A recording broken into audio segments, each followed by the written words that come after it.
Nos ensinamentos de Cristo, encontramos preciosas verdades que nos levam a uma vida de vitória. O programa Encontro com a Palavra tem o prazer de apresentar a série Valores de Cristo. Acompanhe mais este programa e saiba que você também pode viver os valores de Cristo. Com vocês agora, Pastor Edson Bruno.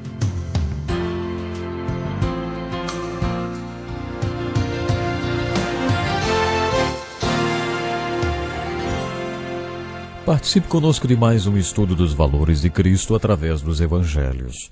Estamos identificando quais foram os valores de Jesus Cristo durante o seu ministério. Ao final de cada estudo, somos desafiados a confessar esses valores como nossos também.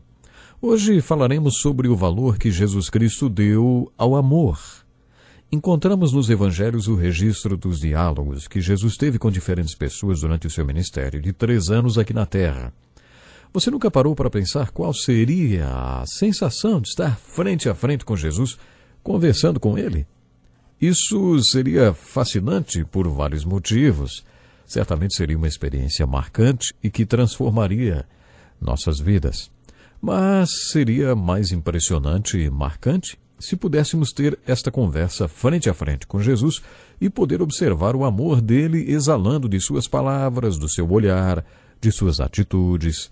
E tudo isso à medida que percebêssemos o amor que as pessoas lhe dedicavam.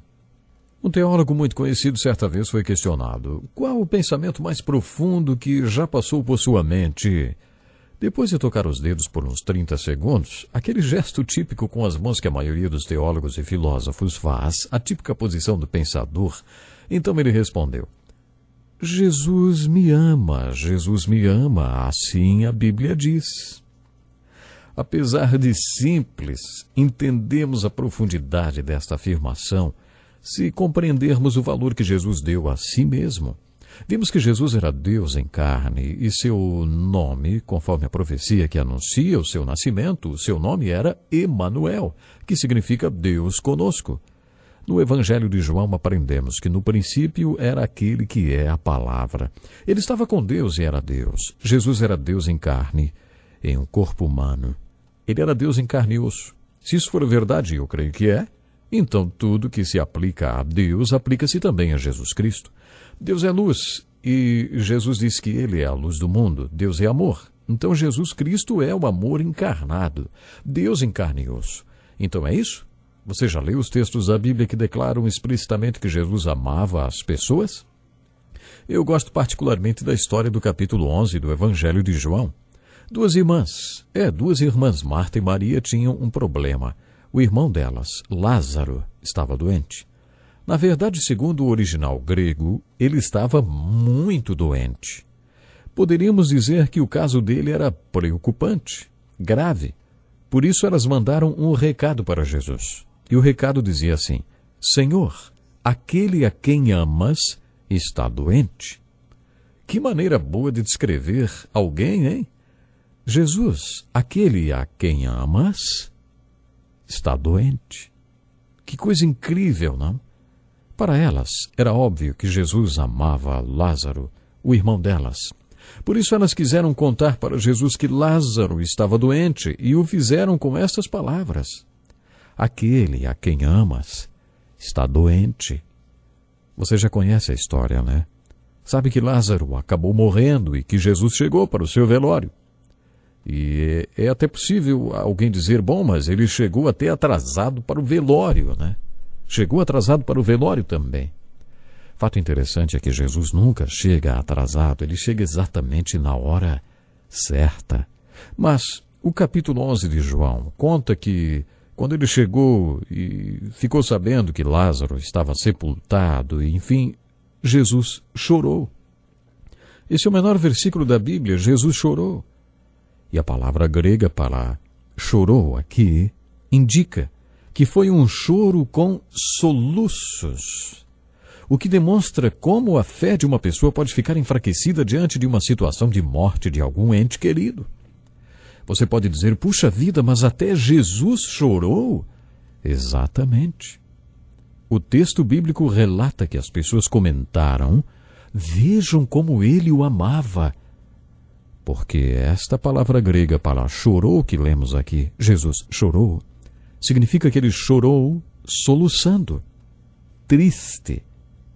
Mas você conhece a história. Jesus chamou Lázaro para fora da sepultura. Lázaro ressuscitou.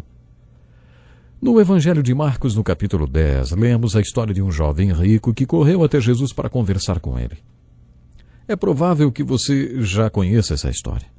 Ele perguntou a Jesus o que teria de fazer para conseguir a vida eterna, e Jesus respondeu: Vocês conhecem os meus mandamentos, não?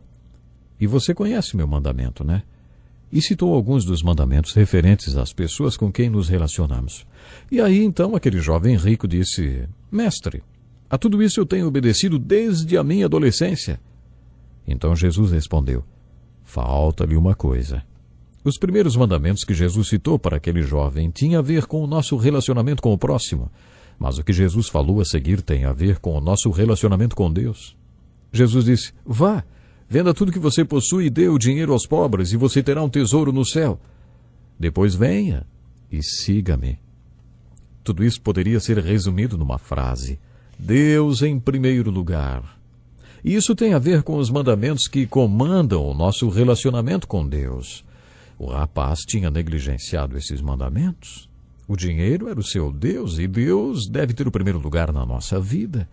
As palavras de Jesus caíram pesadas sobre aquele rapaz, que se virou e foi embora triste, porque era dono de muitas propriedades. Jesus rejeitou aquele jovem. Eu conheço um teólogo, um estudioso da Bíblia, que acredita que aquele jovem voltou depois de avaliar os prós e contras, e ele acabou seguindo a Jesus. Segundo esse teólogo, este jovem foi João Marcos, o autor do Evangelho de Marcos. E se você lhe perguntar se ele realmente acredita nisso, ele vai justificar, dizendo que no Evangelho de Marcos aparece uma pequena observação sobre esta conversa que não aparece nos outros evangelhos. É um detalhe simples. Um pouquinho antes de Jesus dizer para aquele jovem o que lhe faltava, Marcos acrescenta assim, Jesus olhou para ele e o amou. E aí disse: Falta-lhe uma coisa. Vá, venda tudo que você possui e dê o dinheiro aos pobres, e você terá um tesouro no céu. Depois venha e siga-me. Esse teólogo questiona como Marcos poderia saber deste pequeno detalhe. Lendo essa história nos evangelhos, percebemos que os apóstolos presenciaram esta conversa, mas de longe. Podemos concluir que João Marcos devia ser o jovem rico, porque só ele saberia que Jesus olhou para ele, para o jovem, e o amou, antes de dizer: falta-lhe uma coisa.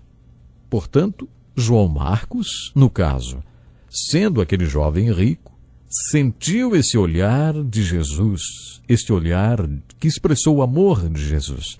Se João Marcos era ou não jovem rico, não importa tanto, mas quer ele fosse aquele jovem rico ou não, ele sabia que Jesus o amava de verdade, olhando bem nos seus olhos. Conforme sugere o original grego, disse-lhe que ainda faltava uma coisa. Não ignore esse pequeno detalhe nesse diálogo de Jesus, hein? Não ignore a maneira como Jesus amava as pessoas que passaram pelo seu caminho enquanto viveu aqui. Creio que isso aconteceu não apenas com Marta, Maria, Lázaro e o jovem rico, mas com todo mundo. Com os publicanos e pecadores também, como, por exemplo, a mulher samaritana junto ao poço de Jacó, e também com os pecadores e publicanos que participaram do jantar que Mateus ofereceu a Jesus depois que se converteu. Marta e Maria se referiam a Lázaro como aquele a quem amas. É claro que isso também se aplica aos discípulos que Jesus recrutou. Você já reparou como o apóstolo João se refere a ele mesmo no seu evangelho? O discípulo a quem Jesus amava, assim ele diz. Encontramos esta referência no Evangelho de João 5 vezes. Durante a crucificação de Jesus, João ficou próximo à mãe de Jesus. Jesus, demonstrando amor e cuidado para com ela, incumbiu João, o discípulo que amava, da responsabilidade de cuidar dela. João descreveu esta cena no seu Evangelho, no capítulo 19, versículo 26, dizendo assim: Quando Jesus viu sua mãe ali e perto dela, o discípulo a quem ele amava, disse à sua mãe: Aí está o seu filho. E ao discípulo: Aí está a sua mãe. No capítulo 20, versículos 1 e 2, João está descrevendo os acontecimentos após a ressurreição de Jesus. No primeiro dia da semana, bem cedo, estando ainda escuro, Maria Madalena chegou ao sepulcro e viu que a pedra da entrada tinha sido removida. Então correu ao encontro de Simão Pedro e do outro discípulo, aquele a quem Jesus amava, e disse: tiraram o Senhor do sepulcro e não sabemos onde colocaram. Vocês não acham interessante a maneira como João se refere a ele mesmo? É claro que nesta passagem ele deixa implícito que o Senhor também amava Pedro, porque escreveu: Pedro e o outro discípulo a quem Jesus amava. A expressão o discípulo a quem Jesus amava aparece mais uma vez neste capítulo, no versículo 7 do capítulo 21. O discípulo a quem Jesus amava disse a Pedro. E no versículo 20 do mesmo capítulo lemos a mesma referência. Pedro voltou-se e viu que o discípulo a quem Jesus amava o seguia. João tinha plena consciência de que Jesus o amava.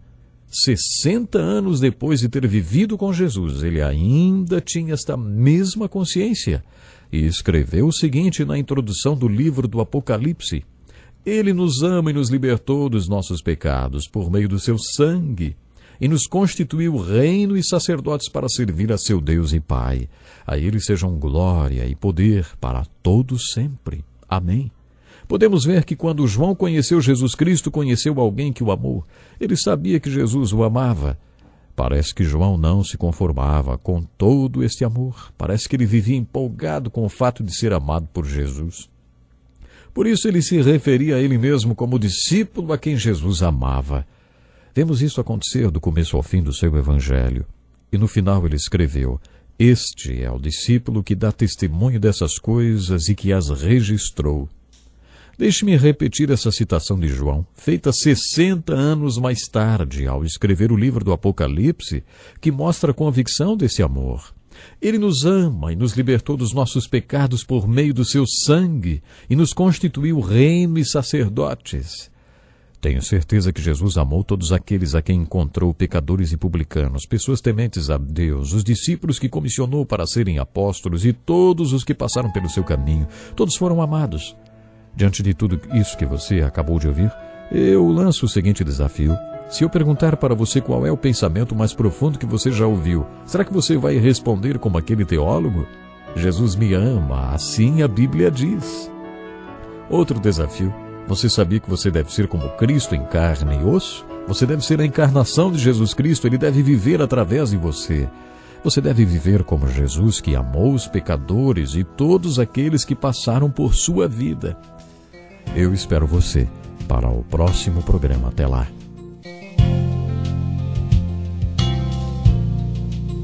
Que lição importantíssima. Obrigado, Pastor Edson Bruno. Prezado ouvinte, coloque em prática o que você ouviu aqui. Sem dúvida, sua vida será grandemente abençoada. Este é um estudo escrito pelo Dr. Dick Woodward, na voz do Pastor Edson Bruno. Escreva-nos e solicite o material. Nosso endereço é Encontro com a Palavra, Caixa Postal 2011, CEP 89201-970, Joinville, Santa Catarina. Até o nosso próximo Encontro com a Palavra.